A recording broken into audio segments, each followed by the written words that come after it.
পীরের মুরিদ না হলে জান্নাতে যাওয়া যাবে না, এ কথার সত্যতা কতটুকু? স্ত্রী স্বামীর অনুমতি ছাড়া যেখানে সেখানে যায়, স্বামী বাধা দিলে ঝগড়া করে, এ সম্পর্কে কিছু বলবেন? নামাজ পড়া অবস্থায় সেজদার জায়গায় ফু দিয়ে নামাজ পড়া যাবে কিনা?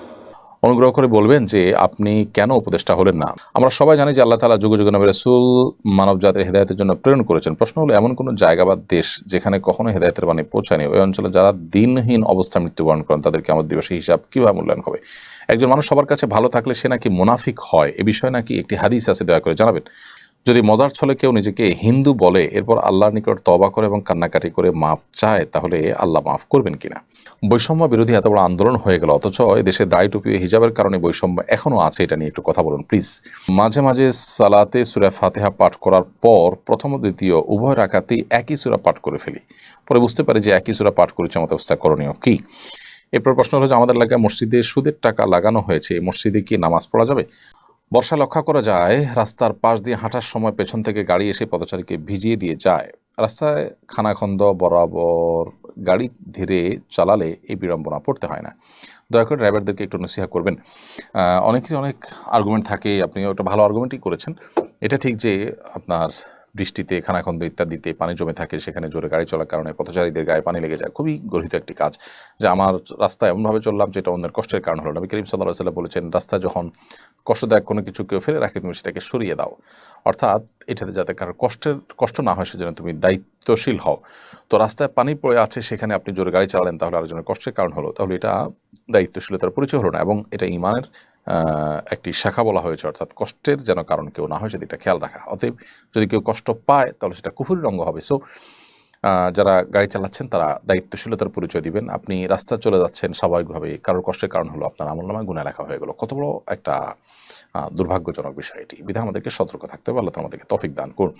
হিন্দু নারী দিয়ে বাসার কাজ করানো যাবে কিনা? অন্য ধর্মাবলম্বী হিন্দু বা খ্রিস্টান এরকম কাউকে দিয়ে বাসায় আপনি কাজ করাতে পারেন, সমস্যা নেই। অন্য ধর্মাবলম্বীদেরকে দিয়ে যেমন আপনি কাজ করাতে পারেন, আপনি অন্য কোনো ধর্মাবলম্বীদের কাজ করতে পারেন। এ বিষয়ে ইসলাম আমাদেরকে কোনো বিধিনিষেধ আরোপ করেনি, অর্থাৎ অন্য ধর্মাবলম্বীদের সাথে আমাদের স্বাভাবিক জীবন আচার যেটা লেনদেন কায় কারবার এগুলো করতে ইসলাম নিষেধ করেনি। তবে হ্যাঁ, আপনি সেখানে কোনো অন্যায় কাজ যেন না করেন, বা সে যেন কোনো আপনার এমন কোনো কাজ না করে যেটা আপনার উপরে কোনো হারাম বিষয় বর্তায়, সেটি আপনাকে লক্ষ্য রাখতে হবে। তবে এমনিতে সাধারণ কাজ কাম তার মাধ্যমে করেন, সেটি নিষিদ্ধ কোনো বিষয় নয়। বৈষম্য বিরোধী এত বড় আন্দোলন হয়ে গেল, অথচ দেশে দাড়ি টুপি ও হিজাবের কারণে বৈষম্য এখনও আছে, এটা নিয়ে একটু কথা বলুন প্লিজ। খুবই গুরুত্বপূর্ণ একটি বিষয় বলেছেন। এদেশে বহু বৈষম্য আছে, এর মধ্যে থেকে একটা বড় বৈষম্য হলো ধার্মিকদের প্রতি, ধর্মের প্রতি বৈষম্য, সংখ্যাগরিষ্ঠ মানুষের প্রতি বৈষম্য। আমরা জানি দাড়ি টুপি এবং হিজাবের কারণে বহু শিক্ষা প্রতিষ্ঠানে বহু মানুষ নিগ্রহের শিকার হয়, এটা স্পষ্টত বৈষম্য। নিশ্চয়ই দাড়ি নিয়ে টুপি নিয়ে কিছু মানুষ সংবাদ পাঠ করতে চায়, কোনো মিডিয়াকে তাকে সেটা করতে দিবে? যদি না দিয়ে দেয় তাহলে এটা তার প্রতি বৈষম্য হলো। তার চয়েসকে আমরা বলি যে যার যার চয়েসে সে চলবে, তাহলে এখানে কি চয়েস অনুযায়ী চলতে পারলো? তো এ ধরনের বৈষম্য অনেক আছে।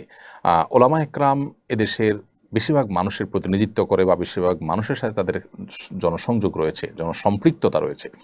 আমরা দেখি বিভিন্ন সময় যখন দেশের ক্রান্তিকাল হয়, তখন বিভিন্ন মানুষের অপিনিয়ন নেওয়া হয়, টেলিভিশনগুলো বিভিন্ন টক শো করে, সেখানে অনেক মানুষকে ডাকা হয়, কিন্তু ওলামা একরামকে সাধারণত ডাকা হয় না। ডাকলেও আলেমদেরকে কোণঠাসা করবার জন্য, দুই তিনজন তাদের বিরুদ্ধে লেগে তাদেরকে নাজেহাল করবার জন্য কখনো কখনো ডাকতে দেখা যায়। সচরাচর ওলামা একরামের প্রতি ইতিবাচকভাবে পজিটিভ দৃষ্টিভঙ্গিতে তাদেরকে ডাকা হয় না, এটা একটা বৈষম্য। আপনি দেখবেন যে ওলামা একরাম বাজেটের সময় সাধারণ মানুষের মন্তব্য নেওয়া হয়। অনেক সময় অনেক টেলিভিশন চ্যানেল দেখা যায় যে রিকশাওয়ালাদের, খেটে খাওয়া মানুষদেরও ভাবনা নেওয়া হয় যে সাধারণ মানুষের বাজেট ভাবনা কী, কিন্তু আলেমদের বাজেট ভাবনা কী, এটা কি কখন নিতে আপনি দেখেছেন? নিশ্চয়ই দেখেননি। আমাদের দেশে যখনই অন্তর্বর্তীকালীন সরকার গঠন হয়, এবার ব্যতিক্রম একজন আলেমকে নেওয়া হয়েছে, তাও একজন নেওয়া হলো, তাও শুধুমাত্র ধর্মের জন্য দায়িত্ব দেওয়া হয়েছে। কারণ আলেমদের মধ্যে বহু দায়িত্বশীল, বহু যোগ্য মানুষ আছেন, কিন্তু আলেমদেরকে কখনো দেশের এ জাতীয় বিষয়ে স্মরণ করা হয় না। এটা স্পষ্টত অবিচার এবং বৈষম্য। বৈষম্যগুলো মানুষকে দিন দিন দিন দিন শক্ট করে এবং বিক্ষুব্ধ করে, একটা পর্যায়ে সেটা ব্রাস্ট হয়ে যায়। যেমন আমরা দেখলাম যে নানা বৈষম্য, কোটা বৈষম্য ইত্যাদির কারণে একটা পর্যায়ে কিন্তু ব্রাস্ট হয়েছে। সো এরকম পরিস্থিতি যেন আর না হয়, সেজন্য ধর্মীয় কর্মকাণ্ডের ব্যাপারে যে বৈষম্য, বা ধর্মীয় যে সিম্বলগুলো আছে সেগুলোর প্রতি যে বৈষম্য, ধার্মিকদের প্রতি যে বৈষম্য, সেটি কাটাতে হবে। অনেক অফিস আদালতে ও দায়ী টুপির প্রতি এখনও আপনার বৈষম্য দৃষ্টিতে তাকানো হয়, ধার্মিকদের প্রতি বিমাথাসুলভ আচরণ করা হয়। তারা তো এদেশে উড়ে আসে নেই, বরং আলেমদের কথা আমি বলতে চাই যে আলেমরা এদেশে 3.25 লক্ষ মসজিদের 3.25 লক্ষ ইমাম খতিব, তারা এদেশে কয়েক কোটি মানুষকে তারা কিন্তু রিপ্রেজেন্ট করে এবং তাদের সাথে জনসম্পৃক্ততা আছে। আপনি দেখবেন দেশের ক্রান্তিকালে এমন অনেক মানুষ এসে মতামত দিতে থাকেন এবং তাদের চিন্তাধারাগুলো পুশ করেন যাদের সাথে কোনো জনসম্পৃক্ততা নেই।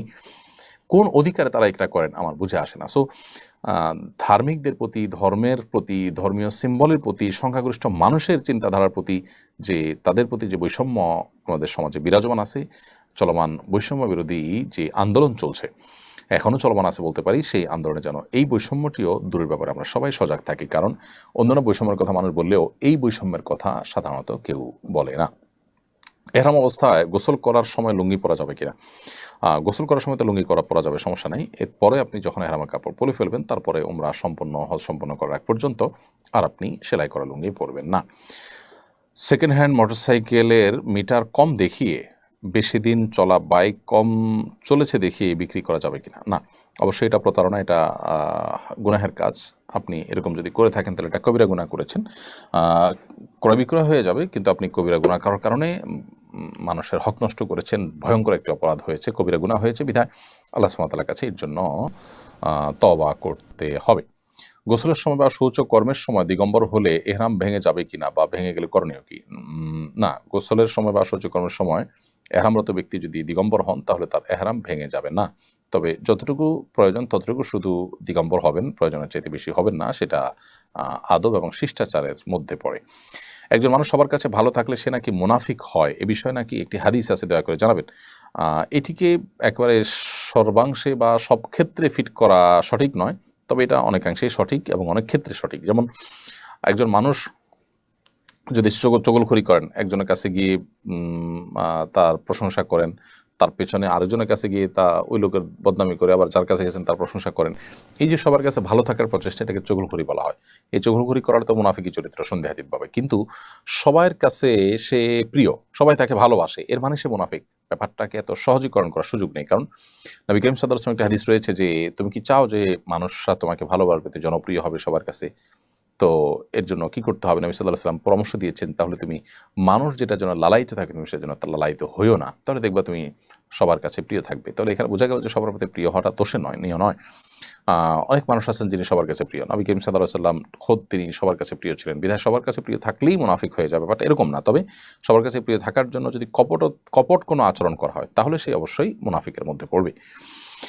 অমুসলিমদের অধিকার সম্পর্কে ইসলাম কি বলে? অমুসলিমদের অধিকার বিষয়ে আমরা একবারে লাইভের শুরুতে প্রশ্ন উত্তরে বলেছি যে অন্য ধর্মাবলম্বীদের জান, মাল, জীবন এবং তাদের সম্পদ, সম্ভ্রম এগুলো সংরক্ষণ করতে হবে মুসলমানদের। বিশেষ করে মুসলমানদের সাথে অন্য ধর্মাবলম্বীদের যখন সহাবস্থান থাকে, তারা যখন একই দেশের নাগরিক হন, তখন বা অন্য দেশ থেকে এসেছেন, তারা ভিসা নিয়ে এসেছেন এই দেশে, তখন তাদের জান, মাল, নিরাপত্তা দেওয়া মুসলমানদের কর্তব্যের মধ্যে পড়ে।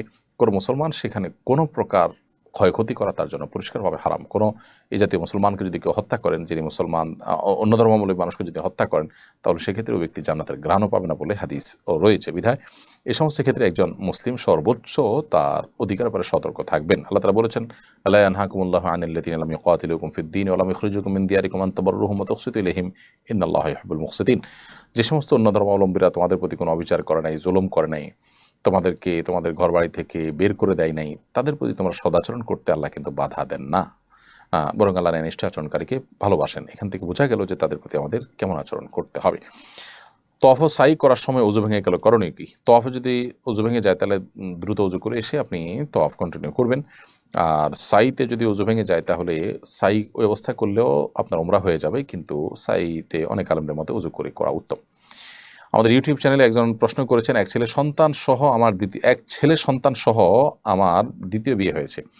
আমাদের দাম্পত্য জীবন ভালোই চলছে আলহামদুলিল্লাহ। আমার প্রশ্ন হলো, আমার ছেলে যখন বড় হবে এবং বিয়ে করবে তখন আমার স্বামী কি এই ছেলের বউকে দেখতে পারবে? খুব সুন্দর প্রশ্ন। আপনার প্রশ্ন উত্তর হলো যে আপনি একজন নারী, আপনার দ্বিতীয় বিয়ে হয়েছে, প্রথম করে আপনার ছেলে ছিল, আপনার প্রথম ঘরে ছেলে ছিল, সেই ছেলে যখন বড় হবে, এই ছেলে বিয়ে করার পর তার স্ত্রীকে আপনার দ্বিতীয় স্বামী দেখতে পাবেন কেন? উত্তর হলো না। কারণ হলো, আপনার মেয়ে সন্তান যদি হতো তাহলে সেক্ষেত্রে সেই মেয়ে সন্তানকে আপনার দ্বিতীয় স্বামী যিনি তিনি দেখতে পারতেন, কিন্তু এই ছেলের যে স্ত্রী সেই মেয়েটা অন্য ফ্যামিলির সন্তান বিধায় তার সাথে কোনো রকম আত্মীয়তার সম্পর্ক আপনার স্বামীর নেই, যার কারণে আপনার স্বামী তাকে দেখতে পারবে না। তবে আপনার ছেলে, ওই ছেলে যেহেতু আপনার রক্তের সন্তান বিধায় আপনার সেই ছেলের আত্মীয় স্বজন যারা আছে, যারা আপনার মাহারাম হতে পারে, তাদের সাথে আপনার স্বাভাবিক দেখাশোনা তো আপনি করবেনই। খোলাসা কথা হলো যে এইটা আপনার স্বামীর জন্য জায়েজ হবে না, কারণ হলো ওই মেয়েটা অন্য পরিবারের সন্তান, সে মাহারাম না। ক্ষমতার পালাবদলে যে অস্থিরতা তৈরি হয়েছে তাতে দেশের অনেক জায়গায় লুটতরাজ চলেছে। আপনাদের মতো আলেমগণ মানুষ অধিকার বিষয়ে অনেক কথা বলেন, তারপরে মানুষের মধ্যে পরিবার আসছে না কেন? এই বিষয়ে আমরা উত্তর দিয়েছি একটু আগে। রাসূল সাল্লাল্লাহু আলাইহি ওয়াসাল্লামের জামানায় মূল্যস্ফীতি হতো কিনা? হ্যাঁ, অবশ্যই। নবী করিম সাল্লাল্লাহু আলাইহি ওয়াসাল্লামের একটা হাদিস রয়েছে, ইন্নাল্লাহু ওয়াল মুসাইর। মূলত জিনিসপত্রের দাম বেড়ে যায়, কমে যায়, আল্লাহ তাআলা এটা নিয়ন্ত্রণ করেন। কখনো নানান পরিস্থিতি আল্লাহ তাআলা সৃষ্টি করেন, সেখান থেকে এগুলো বাড়ায় কমে, এগুলো মানুষের কর্মের ফল হিসাবে হয়। অনেক সময় আল্লাহ তাআলা পরীক্ষা করবার জন্য করেন। বিধায় নবী সাল্লাল্লাহু আলাইহি ওয়াসাল্লামের সময়ও এটি হয়েছে, হয়নি তা না। তবে এটা কারসাজি করে যদি মানুষ করে তাহলে সে মানুষ পাপিষ্ট হয়, অপরাধী হয়, এবং তার জন্য মানুষ আল্লাহর কাছে দায়ী হয়, গুনাহগার হয়। সেটাও আপন জায়গায় ঠিক আছে। পর্দা রক্ষার্থে ঘরে ব্যবস্থাপনা থাকায় ঘরে ওযু গোসল করতে চাই, কিন্তু শ্বশুর বলে বিদ্যুৎ বিল বেশি আসবে, আমাকে পুকুরে গোসল করতে বাধ্য করে। স্বামী প্রবাসে থাকে, এ সম্পর্কে বলেন। ভাইরা আমার, হাসির কথা না, আমাদের অনেক বোন আছেন, অনেক মেয়েরা আছেন, শ্বশুর শাশুড়ি, ননদ, দেবর, এদের অত্যাচারে অতিষ্ঠ বেচারীরা, অতিষ্ঠ। স্বামীটা বিদেশে পড়ে আছে একটু সংসারের উন্নতির জন্য, আর এদিকে এই বেচারির 14 গোষ্ঠী উদ্ধার করার জন্য পরিবারের সব মানুষগুলা লেগে যায়। আছে না নাই? আবার কোনো কোনো ক্ষেত্রে উল্টাও হয়, যে স্বামী বিদেশে আছে, এই চান্সে বয়ে শাশুড়ি, ননদ সবগুলোর দড়ির উপর রাখে, স্বামীর কান বাড়ি করে, সেটাও আছে। ভাইরা আমার, আমরা মুসলমানই হইতে পারছি না, ভালো মুসলমানই হইতে পারছি না। আল মুসলিমু মান সালিম আল মুসলিমুনা মিন লিসানিহি, যার হাত মুখ দ্বারা অন্যরা নিরাপদে থাকে, অন্য মুসলমান নিরাপদে থাকে, সেই তো প্রকৃত মুসলমান। একজন মেয়ে, তিনি হোক বউ, হোক শাশুড়ি, অথবা একজন পুরুষ, তিনি হোক শ্বশুর কিংবা জামাই, যেই হোক না কেন, সে আরেকজনের অধিকার নষ্ট করতে পারবে। বৌমা পুকুরে গিয়ে পর্দাপোশীদের সাথে অজু গোসল করা তার জন্য কঠিন হয়, সেটা তিনি করতে পারেন না, তাহলে সেক্ষেত্রে তার বাসায় অজু গোসলের ব্যবস্থা করতে হবে। এবং এটার জন্য যদি বিদ্যুৎ বিল যায়, খরচ করবেন, টাকা পয়সা খরচ করবেন ইবাদতের জন্য। একজন পুত্রবধূকে পুকুরে যদি বেপর্দা থাকে, সেখানে পর্দার ভালো ব্যবস্থা না থাকে, সেখানে যে তাকে গোসল করতে, ওযু করতে বাধ্য করলে শ্বশুর গুনাহগার হবেন, আল্লাহর কাছে দায়ী থাকবেন। সামান্য কটা পয়সার জন্য আপনি আল্লাহর ফরজ বিধান মানতে দিচ্ছেন না, আপনি জালিম এবং অপরাধী। অনেক শ্বশুররা এরকম আছে। আল্লাহ তাআলা আমাদের সবাইকে একে অন্যের অধিকার বোঝার তৌফিক দান করুন। শ্বশুররা বৌমাদের অধিকার বুঝবেন, বৌমারা শ্বশুর শাশুড়ির অধিকার বুঝবেন, যে তাদের প্রতি তারা মুরব্বী, তাদের প্রতি অবিচার করবেন না, মিথ্যা কথা বলে আপনার স্বামীর কান ভারী করবেন না। আল্লাহ তাআলা আমাদের প্রত্যেককে দায়িত্বশীল মানুষ হওয়ার তৌফিক দান করুন। ভাইরা আমার, মুসলমানিত্ব শুধু নামাজ কতগুলো পড়ার নাম না, আর রোজা কতগুলো রাখার নাম না। মুসলমানিত্ব হলো নামাজ রোজা তো করবেনই, এর পাশাপাশি মানুষের অধিকারের ব্যাপারে সচেতন থাকতে হবে, না হলে ভালো মুসলমান হতে পারবেন না। খুতবার সময় হাতে লাঠি নেওয়া বা না নেওয়ার বিধান কি? জুমার খুতবার সময় বা ঈদের খুতবার সময় বিভিন্ন বর্ণনা থেকে বোঝা যায় নবী করিম সাল্লাল্লাহু আলাইহি সাল্লামের হাতে লাঠি থাকতো এবং ধনুক থাকতো, হয় ধনুক অথবা লাঠি, এটার উপরে তিনি ভর করে হাত রেখে দাঁড়িয়ে খুতবা দিতেন। এই জন্য অনেক ইমামরা এটাকে সুন্নাহ বা মুস্তাহাব বলেছেন। নবী সাল্লাল্লাহু আলাইহি সাল্লাম এটা করতেন, সাহাবীদের অনেকেও এটি করতেন। ইবনে শিহাব জুহরি রাহিমাহুল্লাহ বলেছেন যে খোলাফায়ে রাশিদা এটা পরবর্তীতে করতেন, কিন্তু এটা করা ফরজ বা ওয়াজিব নয়, এবং এটা সুন্নাহ নাকি নিছক মুবাহ কিংবা সুন্নতে আদা কিংবা আপনার মুস্তাহাব, সেটা নিয়ে ফুকাহের মধ্যে মত পার্থক্য আছে। সেজন্য কেউ যদি না করেন, সেটার জন্য তাকে আবার বাধ্যবাধকতা সৃষ্টি করাও যাবে না, কিন্তু এটা করাটা অনেক ইমামদের মতে মুস্তাহাব বা সুন্নাহ। কারণ বিভিন্ন হাদিস দ্বারা নবী সাল্লাল্লাহু আলাইহি সাল্লাম এবং সাহাবীদের অনেকেই খুতবা দেওয়ার সময় লাঠি কিংবা ধনুক কোনো কিছু ধরে সেটার উপরে ভর রেখে খুতবা দিয়েছেন বলে প্রমাণিত আছে। পীরের মুরিদ না হলে জান্নাতে যাওয়া যাবে না, এ কথার সত্যতা কতটুকু? বা পীর সাহেবের মুরিদ না হলে জান্নাতে যাওয়া যাবে না, এমন কোনো কথা কোরআন বা হাদিসে কোথাও নাই। কোরআন হাদিসে যেটা আছে সেটা হলো আল্লাহর আদেশ রাসূল সাল্লাল্লাহু আলাইহি সাল্লামের সুন্নাহর অনুসরণ, আল্লাহ এবং তার রাসূলের আনুগত্য না করলে সে জান্নাতে যেতে পারবে না। এই আনুগত্য করার প্রয়োজনে ওলামা একরামের সোহবত, তাদের সান্নিধ্য, তাদের দিক নির্দেশনা, তাদের অনুকরণ অনুসরণ এবং তাদের থেকে তালিম গ্রহণ করা, সেগুলো প্রয়োজনীয় কাজ, ভিন্ন বিষয়। কিন্তু তাই বলে কোনো ব্যক্তি যদি পীর না ধরে অথবা পীরের হাতে বায়াত না হয় তার জন্য জান্নাতে যাওয়া যাবে না, এমন কোনো কথা কোরআন হাদিসে নাই। শবে মেরাজ, শবে বরাত ও ঈদে মিলাদুন্নবীর বিশেষ কোনো নামাজ আছে কিনা? ভাই, ঈদে মিলাদুন্নবী তো ইসলামে নাই, নামাজ হবে কোত্থেকে? নবী করিম সাল্লাল্লাহু আলাইহি সাল্লামের জন্ম হয়েছে এটা সত্য, কিন্তু এই জন্ম উপলক্ষে কোনো ঈদ বা কোনো উৎসবের নির্দেশ কোরআন বা হাদিস কোথাও আমাদেরকে দেওয়া। একজন মুসলমানের আদেশ নিষেধ পাওয়ার জায়গা কোনটা? কোরআন এবং হাদিস। কোরআন এবং হাদিসে কোন একটা জাল হাদিসেও নবী করিম সাল্লাল্লাহু আলাইহি সাল্লামের জন্মের দিনটাকে উৎসব হিসাবে উদযাপনের কোনো নির্দেশনা বিলকুল। আরে ভাই, জন্মদিবস উদযাপন এটা তো পেগানদের কাজ। অগ্নি পূজক, প্রকৃতি পূজারী আছে অনেকে, তাদের কাজ। এক সময় খ্রিস্টানরা পর্যন্ত জন্মদিবস পালন করতো না, পরবর্তীতে সেটা খ্রিস্টানরা ধরছে শুরু করা। ঈসা আলাইহিস সালামের জন্মদিবস, ক্রিসমাস ডে তারা পালন করে।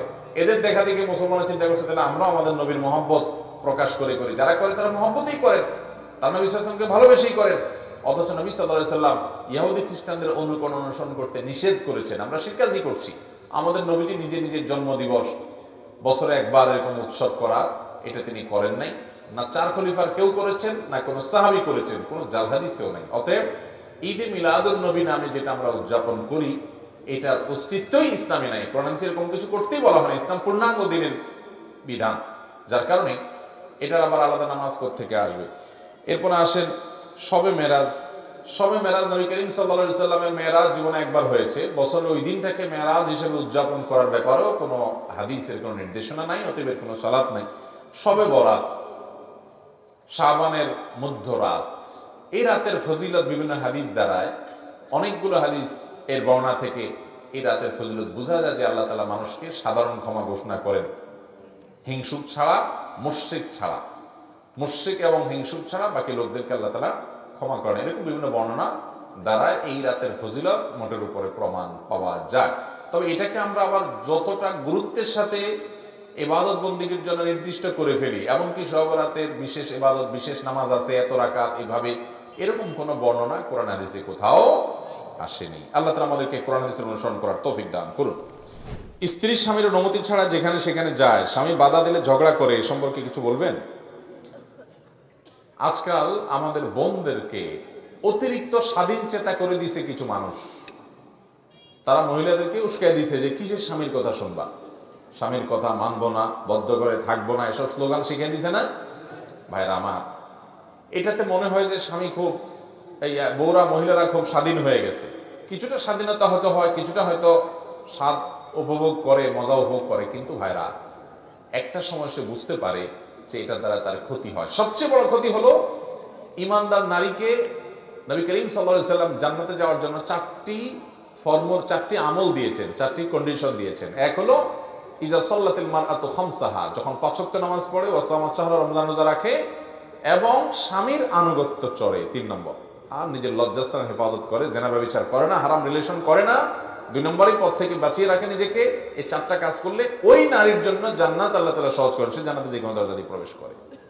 এই জন্য ভাইরা আমার, আমাদের মা বোনরা স্বামীর নির্দেশ মেনে চলতে হবে। যতক্ষণ পর্যন্ত অন্যায় নির্দেশ না করবেন, তিনি বাহিরে যাবেন, কোথাও যাবেন, স্বামীর অনুমতি নিয়ে যাবেন, তেড়ামি করবেন না। আল্লাহকে খুশি করার জন্য এতটুকু স্যাক্রিফাইস করতে হবে, মনে না চাইলেও, নিজের বিরুদ্ধে যুদ্ধ করে, সংগ্রাম করে হলেও স্বামীর আনুগত্য করার চেষ্টা করবেন, যদি সে কোনো অন্যায় নির্দেশ না করে। অতএব বাহিরে যেতে, কোথাও যেতে স্বামীকে বলে যাবেন, পারমিশন নিয়ে যাবেন, প্রয়োজনে মহব্বত ভালোবাসা দিয়ে পারমিশন আদায় করে নিয়ে আপনি যদি কোনো যৌক্তিক কাজ যেতে চান অবশ্যই যাবেন।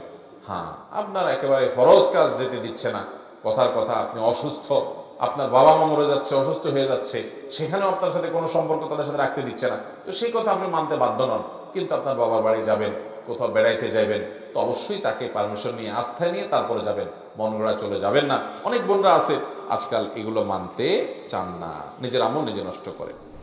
আমি পুলিশে চাকরি করি, আমাদের উপরে নির্দেশে অন্যায় করতে হয়েছে, মানুষ এখনও আমাদের উপর সুযোগ পেলেই হামলা করছে, এ বিষয়ে কিছু বলুন প্লিজ। দেখুন, আপনি পুলিশে চাকরি করছেন, আরও অনেক ভাই আছেন, তাদের অনেক অন্যায় নির্দেশ তারা পালন করেছেন। আমরা এর আগে একটা ভিডিওতে বলেছি যে অন্যায় কোনো নির্দেশ পালন করতে আপনি বাধ্য নন। যদি কোনো অন্যায় নির্দেশ উপরস্থ বস নির্দেশ করেছে, আমার দোষ কি মনে করে আপনি করেন, তাহলে আপনি আল্লাহর কাছে পাবেন না, আপনি আল্লাহর কাছে ঠিকই দোষী হবেন।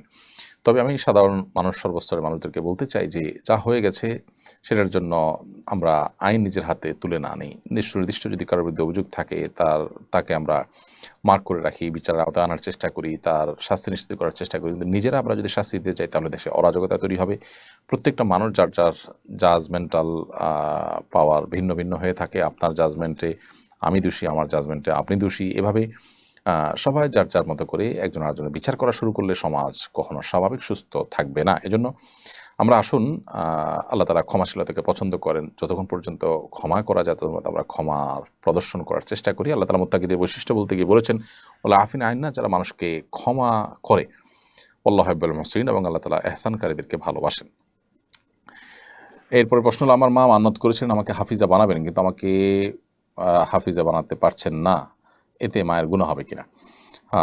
দেখুন, কেউ হাফিজ বা হাফিজা হোক সন্তান, এই মর্মে যদি মা বা মানত করেন যে আল্লাহ আমার এটা হলে আমি সন্তানকে হাফেজ বানাবো, তো যে মানত মানুষ পূরণ করতে পারে না সাধ্যের বাইরে থাকার কারণে, সেটার জন্য মানুষের গুনাহ হয় না, যেহেতু তিনি এটা পারছেন না।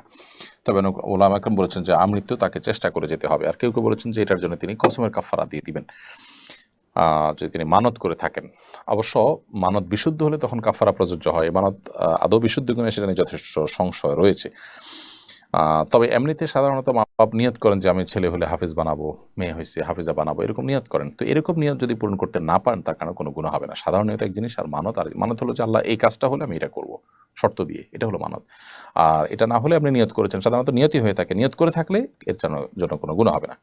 আমরা সবাই জানি যে আল্লাহ তাআলা যুগে যুগে নবী রাসূল মানব জাতির হেদায়েতের জন্য প্রেরণ করেছেন। প্রশ্ন হলো, এমন কোনো জায়গা বা দেশ যেখানে কখনো হেদায়েতের বাণী পৌঁছায়নি, ওই অঞ্চলে যারা দিনহীন অবস্থা মৃত্যুবরণ করেন তাদের কিয়ামত দিবসে হিসাব কীভাবে মূল্যায়ন হবে?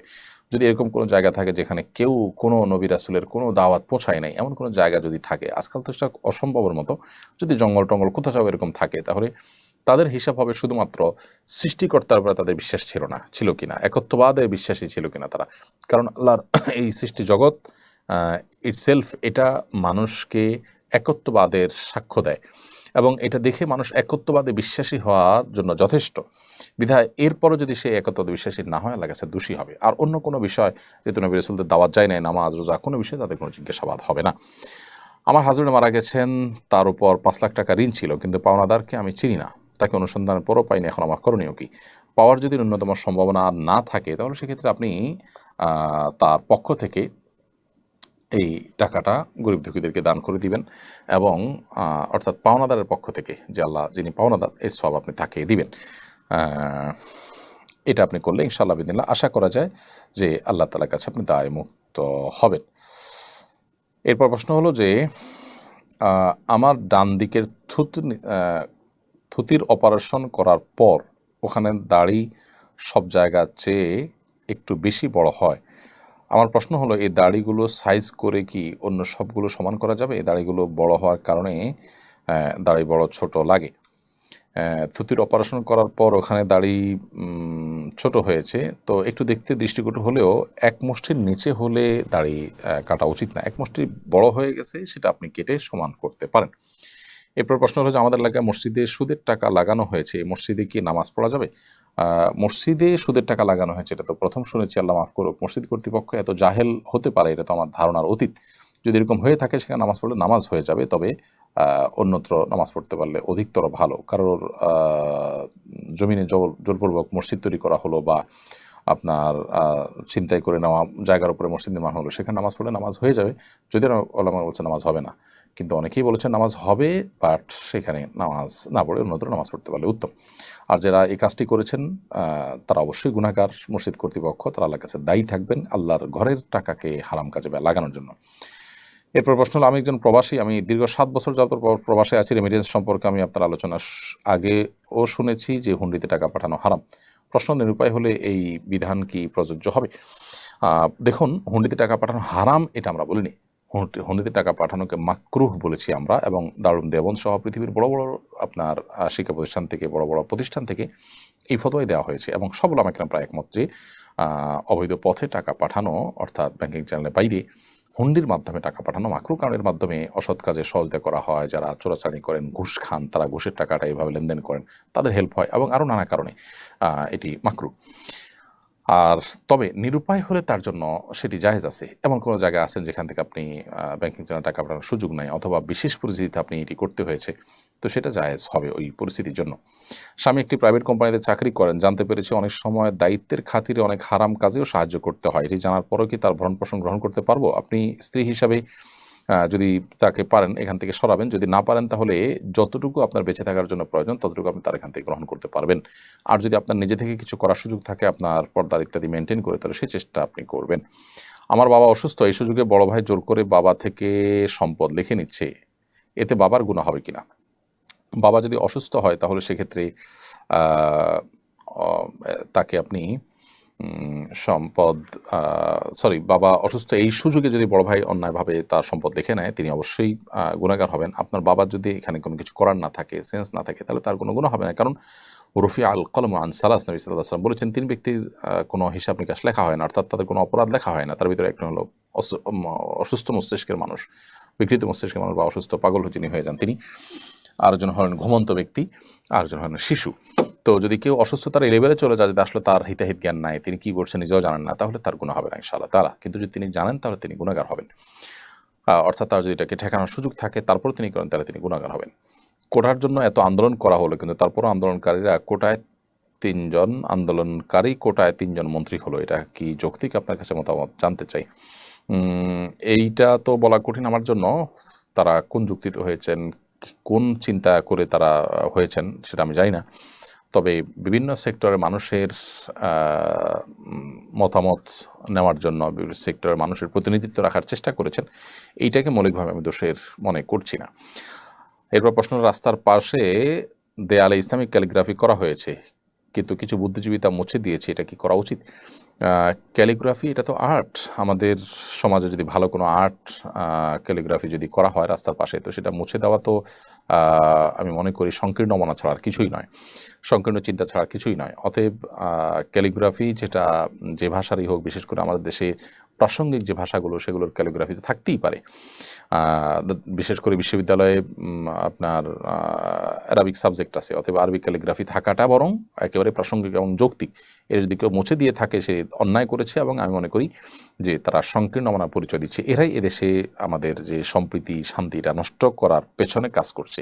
এই মানুষগুলোকে চিহ্নিত করা দরকার, এবং এদের এই অপকর্মগুলোকে তুলে আনা দরকার। আজকে যে আন্দোলন হলো, মানুষ যে অতিষ্ঠ হয়ে মানুষের মধ্যে যে বিপ্লব তৈরি হলো, সেটার মতো পরিস্থিতি যেন আর না হয়, সেজন্যই এগুলোকে শক্ত হাতে আমাদের দমন করা দরকার, এবং এই সমস্ত অনাচার বন্ধ করা দরকার। আপনি একটা বিশেষ ভাষা প্রতি বৈষম্য থাকবে, আপনার হিংসা থাকবে, এই বৈষম্য দূরের জন্যই তো এত কিছু।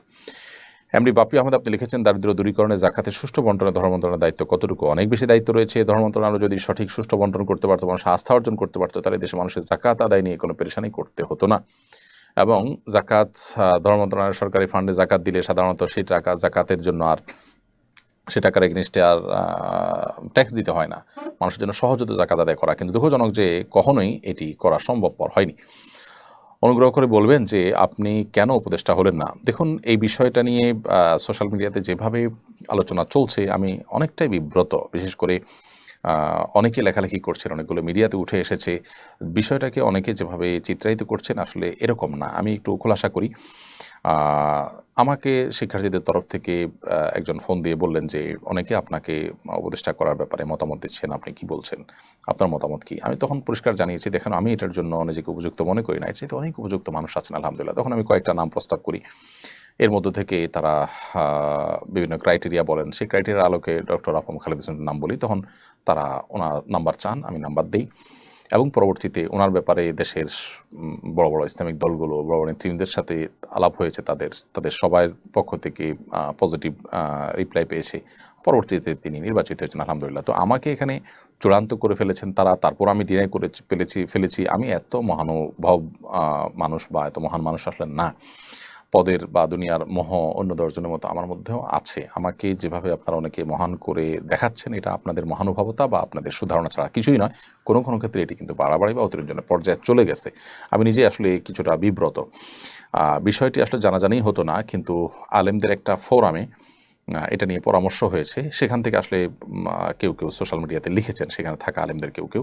আবার এটা যখন আমার সাথে ফোন আলাপ হয় তখন সামনে কয়েকজন ভাই ছিলেন, এখান থেকেও জানাজানি হয়েছে। তো বিষয়টা এরকম না যে আমাকে একেবারে পদ দিয়ে দেওয়া হয়েছে, আমি ইচ্ছাকৃত এটাকে ডিনাই করে দিয়েছি চূড়ান্ত হওয়ার পর। ব্যাপারটা এরকম না। আমাকে বলেছে তারা, আমি অপারগতা প্রকাশ করেছি, আরেকজনের কথা বলেছি।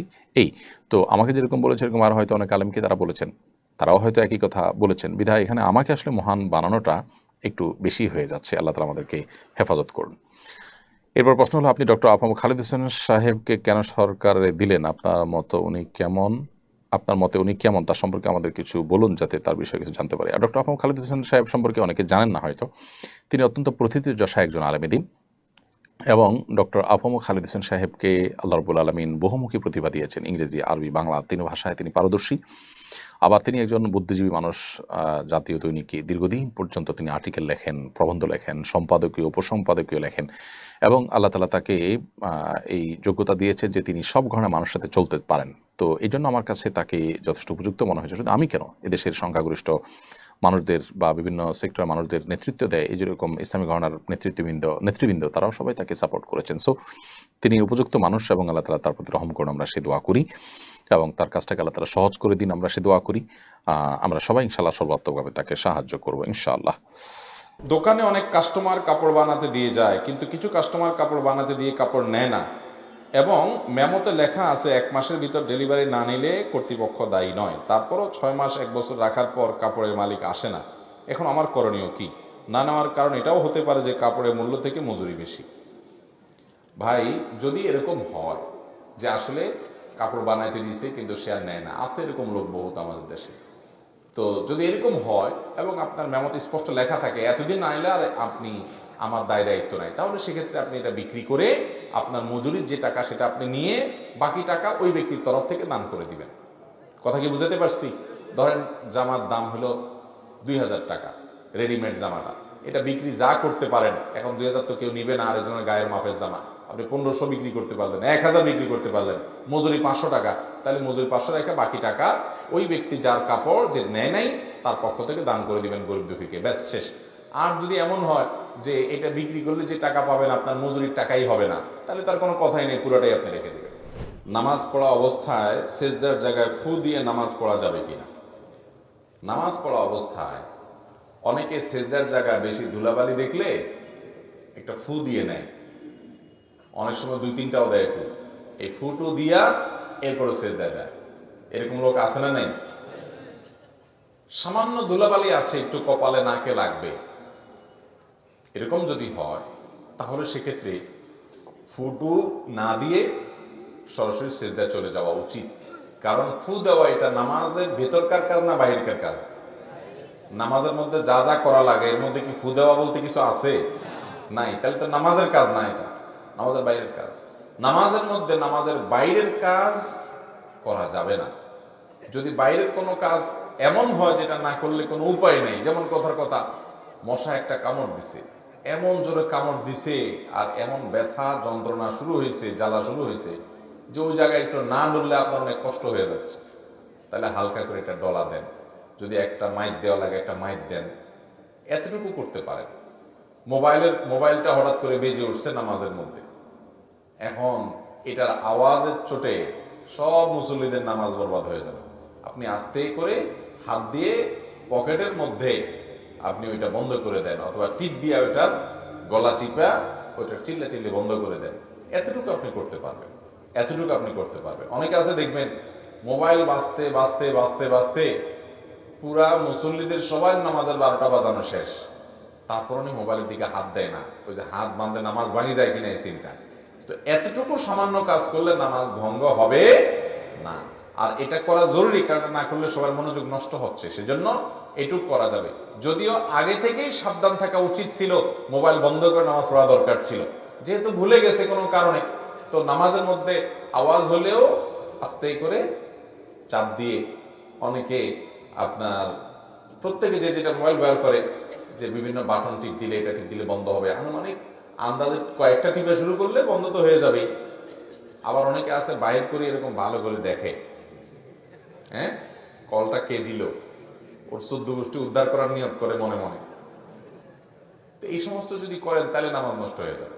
কারণ নামাজের মধ্যে যেটা নামাজের বাইরের কাজ, সেগুলো যদি আপনি অনেক বেশি করেন, যেটাকে আমলে কাসির বলে, তাহলে নামাজ নষ্ট হয়ে যাবে। হালকা করতে পারেন। এখন হালকার বেশির মাপটা কি? মাপটা হলো, আপনি যখন নামাজের মধ্যে এমন কিছু কাজ করতেছেন যেটা নামাজের কাজ না, এমন ভাবে করতেছেন যে বাহিরের কোনো লোক দেখে সন্দেহের মধ্যে পড়ে যে আপনি কি নামাজে আছেন না নামাজের বাইরে আছেন। এরকম হয় না? আপনি যদি দাঁড়ায় এরকম মোবাইল টিপা শুরু করেন দোনো হাতে, তাহলে তো বাইরের লোক দেখে বলবে কি ব্যাপার, এরকম মনে নামাজে দাঁড়ায় নেই, মোবাইল টিপে টিপ করতেছে। আর হালকা করে আপনার হাত বাঁধা আছে, আরেক হাত দিয়ে একটু টিপ দিয়ে বন্ধ করে দিচ্ছেন, তাহলে তো বোঝাই যাবে আপনি নামাজে আছেন। তো এইরকম হালকা যদি কাজ করেন অসুবিধা নাই, কিন্তু বেশি কাজ যদি করেন যে আপনি নামাজে আছেন কিনা এটা নিয়ে মানুষ সন্দেহ করে যেতে পারে, এরকম বেশি অন্য কাজ করেন, তাহলে নামাজ নষ্ট হয়ে যাবে, এটা নামাজ ভঙ্গকারী বিষয়। অতএব সিজদায় যখন আপনি যাবেন, একেবারে যদি দুই হাত দিয়ে খুব ফ্রি মোডে, যেটাকে বলে ফ্রি মোডে, আপনি নামাজে আছেন এটা বোঝার কোনো উপায় নাই। এদিকে একটা ফু, মাঝখানে একটা ফু, বাম দিকে আরেকটা ফু, হাত দিয়ে সরাইতেছেন, এই হাত দিয়ে সরাইতেছেন, আপনার হাবভাব দেখে যে কোনো লোক মনে করবে যে লোকটা কি নামাজে আছে না নামাজে নাই, নামাজে থাকি কি এত কিছু করে নাকি মানুষ। এইরকম যদি বেশি করেন তাহলে নামাজ নষ্ট হয়ে যাবে। আর যদি হালকা একটা ফু দিয়ে দেন, কোনো রকম নামাজের মুডে আছেন, তাহলে নামাজ নষ্ট হবে না। কিন্তু এই ফুটাও যদি না দিয়ে নামাজ পড়তে পারেন সেটা বেটার, কারণ নামাজের মধ্যে অনামাজের কাজ, নামাজের বাইরের কাজ যত কম করা যায় ততই ভালো। এখানে সেজদার জায়গায় যদি বালি থাকে, এটা আগে থেকে পরিষ্কার করে নিয়ে নামাজ পড়বেন, আর না হলে আলতোভাবে সেজদা দিবেন, সবর করবেন। আর যদি মনে হয় না এত ধুলা যে আমার নিঃশ্বাস যখন টান দেবো সেজদায় নাক দিয়ে ধুলা ঢুকবে, আমি আবার অ্যালার্জির রোগী, তাহলে সেক্ষেত্রে আস্তে করে হয় হাত দিয়া সরান, আর নাহলে মুখ দিয়া আস্তে করে ফু দিয়ে আপনি নামাজ পড়েন, এটা করতে পারেন। তাহলে এটা অ্যাভয়েড করা ভালো। যদি করতে হয় এটা আলতোভাবে করতে পারবেন, একেবারে ফু দিতে থাকলে না, দুই হাত দিয়ে একেবারে নামাজের বাইরের লোকের মতো করে পরিষ্কার করা লাগলেন, এটা করতে পারবেন না। কথা কি বুঝাতে পারছি? তাহলে আগে ভাগে পরিষ্কার করবেন। ভুলে গেছেন, এখন দেখতেছেন না ভয়াবহ বালি, সবর করে ওই অবস্থায় সেজদা দেওয়ার চেষ্টা করবেন। একান্ত দেখেন না এত বালি, এখানে আমি সেজদা দিলে আমার অবস্থা খারাপ হয়ে যাবে, নাক টাক দিয়ে সব দোলা ডুববে, অসুস্থ হয়ে যাব, তাহলে আস্তে করে পরিষ্কার করে বা ফু দিয়ে হালকা করে আপনি সেজদা শেষ করবেন। পাপ হবে জানার পরেও শয়তানের ধোকায় পড়ে অবৈধ রিলেশনে ছিলাম। দিনের সঠিক বুঝ আসার পর এসব কাজ থেকে দূরে আছি আলহামদুলিল্লাহ, কিন্তু রিলেশনে থাকা অবস্থায় আমি কিছু জামা কাপড় উপহার পাই, এখন কি আমি এগুলো ব্যবহার করতে পারবো নাকি ফেরত দিয়ে দিব? ভাই, অবৈধ সম্পর্ক, হারাম রিলেশন, এটা আমাদের যুবক যুবতীদের বেশিরভাগ মানুষ আজ এই হারাম কাজে আক্রান্ত হয়ে গেছে, লিপ্ত হয়ে গেছে। এটা জেনা, হারাম কোনো সম্পর্ক, বিবাহ বহির্ভূত সম্পর্ক করা, এটার নাম কি? জেনা। এটাকে ইবলিসে নাম দিছে প্রেম। ইবলিস এটার নাম দিছে কি? প্রেম। এবং এটাকে সহনীয় করবার জন্য নাম দিছে রিলেশন, মানে সম্পর্ক। তো ভাইরা আমার, চোরে চোরেও সম্পর্ক হয়, ডাকাইতে ডাকাইতেও সম্পর্ক হয়। তো বিবাহ বহির্ভূত সম্পর্ক, এটা সম্পর্ক বা রিলেশন, প্রেম, নাম যাই দেন না কেন, এটা অবশ্যই জঘন্য গুনাহ এবং হারাম কাজ। মনে রাখবেন, বনি ইসরাইলের ব্যাপারে নবী সাল্লাল্লাহু আলাইহি ওয়াসাল্লাম বলেছেন, ইহুদি জাতির প্রতি সর্বপ্রথম ফিতনা ছিল এই নারীর ফিতনা, অর্থাৎ ছেলেরা অবৈধ সম্পর্কে মেয়েদের সাথে জড়ায় যাবে, এটা দিয়ে তার ঈমান, আমল, ইবাদত, বন্দেগী, আল্লাহমুখিতা, আখিরাতমুখিতা সব বরবাদ হয়ে যাবে। একটা পুরুষের ঈমানি চেতনা ধ্বংস করার জন্য একটা অবৈধ সম্পর্ক যথেষ্ট, একটা মহিলারও সেম। ভাইরা আমার, এই জন্য দেখবেন ইবলিস অন্য কোনোটার প্রতি আপনাকে এতটা আকর্ষণ করবে না যত বেশি এদিকে আকৃষ্ট করবে। এই জন্য যুবক ভাইরা আমার, চ্যালেঞ্জ নিতে হবে যে আমার মধ্যকার সকল ভালোবাসা, সকল প্রেম, সকল আবেগ, সকল মোহাব্বত এই সবগুলো আমি যত্ন করে বুকের ভিতর রেখে দিব। কার জন্য? বউয়ের জন্য। বুঝতে পারছেন? বউ হলো আপনার বৈধ প্রেমিকা, সে হলো আপনার সত্যিকারের প্রেম ভালোবাসার হকদার। আর এই বাহিরের রাস্তাঘাটে, স্কুল কলেজে ডানে বামে যে 2 নম্বরের দিকে আপনারা আগান, এই 2 নম্বরই করে অজাগায় প্রেম ভালোবাসা দিয়া টিয়া, এরপর বিয়ে করার পরে সময় মতো দেখবেন ভালোবাসার টান পড়ছে। বোঝেন নাই? তখন দেখবেন ভালোবাসার পুঁজিতে কি পড়ছে? টান পড়ছে। এই জন্য এগুলো করবেন না।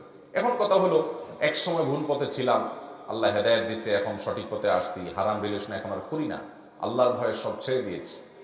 এরকম যদি হয়, এখন আগে ওই সম্পর্ক থাকাকালীন সময় একজন আরেকজনের এটা সেটা দিছি, হ্যাঁ, গিফট টিফট দিছি, এ তো সব 2 নম্বরই জন্য গিফট দেওয়া। নাহলে দুনিয়া তার ভালো মানুষ খুঁজে পায় নাই।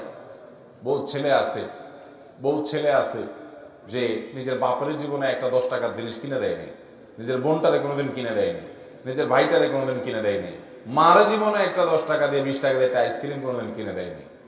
ওই কোথাকার কোন মেয়ের সাথে হারাম সম্পর্ক করলে এর বাদামও খাওয়ায়, চটপটিও খাওয়ায়, এবং চাইনিজও খাওয়ায়, ফুচকাও খাওয়ায়, এটাও কিনে দেয়, সেটাও কিনে দেয়, ভাবখানা এমন যে উনি অনেক কিছু করে ফেলবে। এই বকিল অন্যকে দেওয়া তো দূরের কথা, নিজে অনেক সময় খায় না, কিন্তু এই মেয়ের জন্য খরচ করে। আছে না নাই? ঠিক একই কথা বিপরীত দিক থেকে আছে। ভাইরা আমার, এটা যৌবনের ভ্রম, যৌবনের পাগলামি। এই পাগলামিটা একটা সময় থাকবে না, শুধু আফসুসটা থেকে যাবে। কোনটা থেকে যাবে?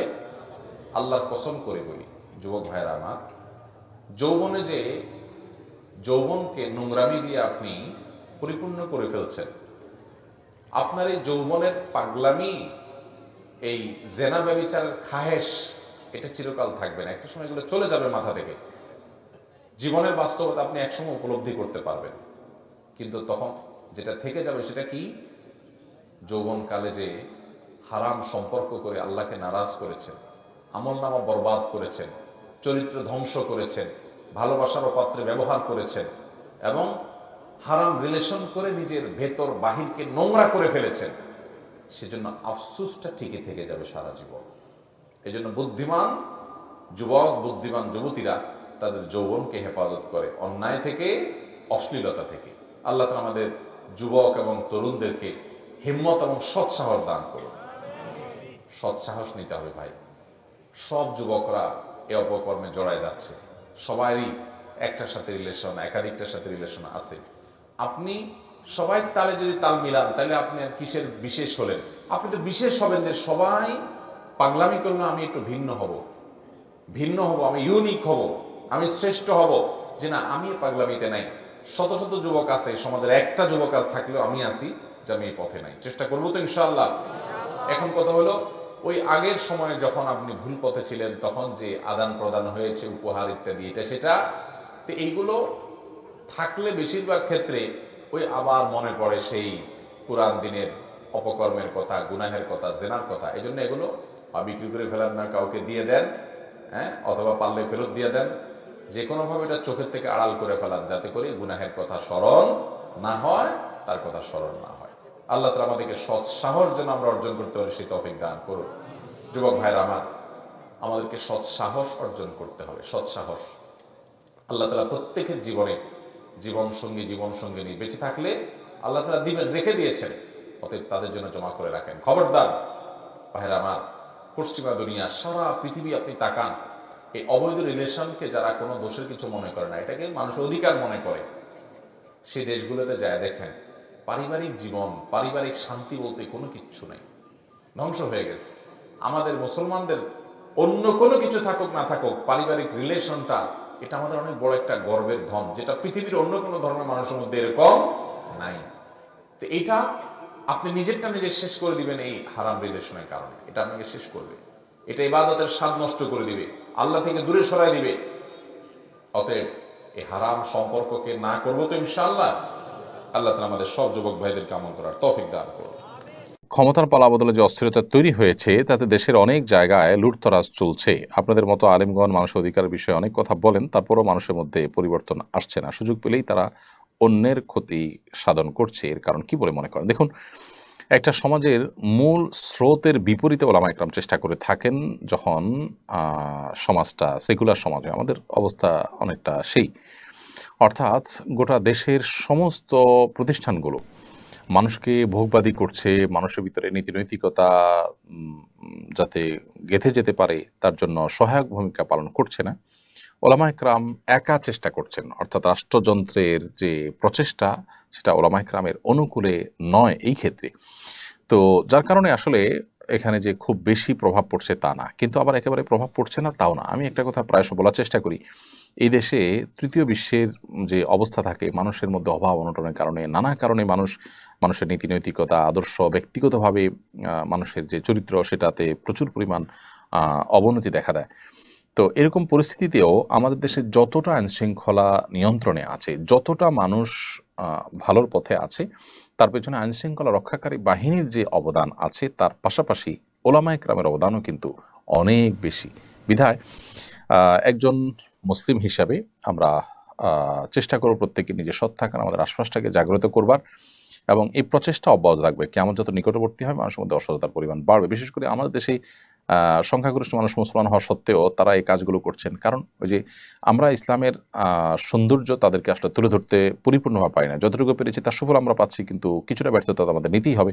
আমরা নামাজ রোজার গুরুত্ব মানুষকে বোঝাতে পেরেছি, মানুষের অধিকারের ব্যাপারে আমরা মানুষকে সচেতন করতে পারি না। এবারে সমস্ত ওলামা একরাম একযুগে তাদের প্রচেষ্টাকে আরও বাড়াতে হবে। সেই সাথে রাষ্ট্রযন্ত্রেরও মানুষের নীতি নৈতিকতা আদর্শ এগুলোর গুরুত্ব অনুধাবন করতে হবে, এবং এগুলো মানুষের জীবনে ইমপ্লিমেন্ট করার মতো পরিবেশ দিতে হবে। শিক্ষা কারিকুলাম, আমাদের দেশের বিভিন্ন প্রতিষ্ঠানগুলোতে মোরালিটির ব্যাপারে সর্বোচ্চ গুরুত্ব দিতে হবে। দুঃখজনক হলো যে এর উল্টোটা আমাদের দেশে চলছে, যার কারণে আজকে এই দুরবস্থা আমরা দেখতে পাচ্ছি। দীর্ঘদিন ইমামতি করার পর অবসর নেওয়ার সময় মসজিদ কর্তৃপক্ষ থেকে রাজকীয় সম্বর্ধনা দেওয়ার প্রচলন শুরু হয়েছে। গাড়ির বহর দিয়ে বাড়ি পর্যন্ত পৌঁছে দেওয়া হয়, এছাড়া অনেককে এককালীন টাকাও দেওয়া হয়। মানুষ বিষয়টাকে সাধুবাদ জানাচ্ছে। আমার প্রশ্ন হলো, এটা বেদাতে পরিগণিত হবে কিনা? দেখুন, এরকম রাজকীয় সম্বর্ধনা দেওয়া ইমাম সাহেবকে, এটা মৌলিকভাবে কোনো বেদাতের মধ্যে পড়বে না, কারণ এটাকে মানুষ শরীয়তের কোনো ছাঁচের মধ্যে ফেলে এটাকে ফরজ, ওয়াজিব, সুন্নাত, মুস্তাহাব বা এই টাইপের কোনো কিছু মনে করছে না। যে কোনো ভালো কাজের পর তার বিনিময় দেওয়া, তার কৃতজ্ঞতা প্রকাশ করা, এটা তো কোরআন এবং হাদিস দ্বারা সমর্থিত বিষয়। যে ব্যক্তি ভালো কাজ করবে বা কোনো কোনো কল্যাণ কাজ সাধন করবে, তার সে কল্যাণ কাজের স্বীকৃতি আমরা দিব, তাই না? মাল্লাম ইয়াশকুরিল্লাহ ইসলাম ইয়াশকুরিল্লাহ, যে ব্যক্তি মানুষের শুকরিয়া আদায় করলো না সে আল্লাহরও শুকরিয়া আদায় করেনি।